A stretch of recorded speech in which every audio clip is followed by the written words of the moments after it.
Hey drummers, Garey Williams here, your Drumset mastermind and creator of the Drumset Artistry Mastermind group. In this video, I'd like to talk to you about drum lessons. There's a great number of you in the group that have been talking about how they've never had a lesson, they've done everything by ear, and they study YouTube videos, which is sort of a lesson in the sense that you're going to some information to learn something. But I wanted to talk about what goes on in a drum lesson, at least in the drum lessons that I provide for people that are interested in improving their drumming. One person actually wrote me a letter and said that they didn't feel they had time to retrain. And I thought that was a really interesting statement because it made me think, wow, maybe there's a lot of people that have this concept about what really goes on in a drum lesson.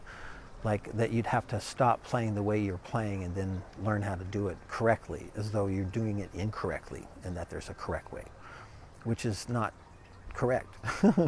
There isn't a right or wrong, there's just your way of doing things. And then also the idea that one person said that a teacher would probably just try to tell you what you're doing wrong or yell at you or try to make you do it their way. So that's not really a teacher. In fact, I'd like to bring to you a concept that was presented to me by the author Stephen Covey, who wrote this great book called The 7 Habits of Highly Effective People. And he talked about the difference between training somebody versus educating somebody.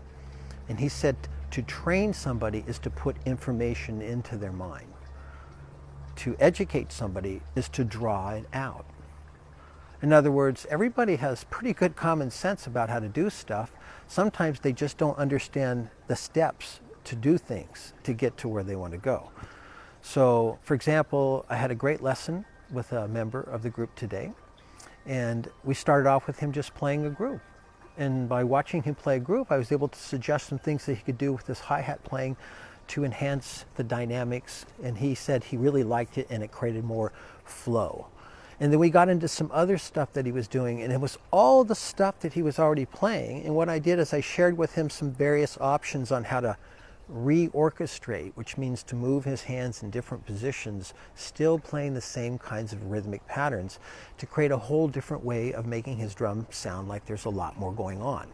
So I love doing this kind of stuff. In fact, another thing I like to do is help drummers demystify videos. So some of my clients will send me a video and then I will listen to it, watch it, and figure out what's going on, and oftentimes transcribe it. And then when we meet, I can break it down for them. I can show them how to develop the skill sets mechanically to put the parts together to create the groove pattern or the solo that they're interested in learning. So my idea of education is, what do you want to learn and how can I help you learn it? So that's quite different than a public school institution which has an agenda and you have to follow the rules of the ink pen, which gives you a grade. Everybody's got an A here. It's not about any of that kind of stuff anyways. It's about personal growth and development through drumming. So if you're curious about what a lesson is like, at least with me, then private message me and we can talk about it, and you can even try one. I've given lessons now to several members over the course of the last few weeks, and it's been an awesome experience for both me and the student. So check it out. You know how to reach me, and I'm here to help when you're ready for some help. Okay, have a great day, and we'll talk to you soon. Thanks. Bye-bye.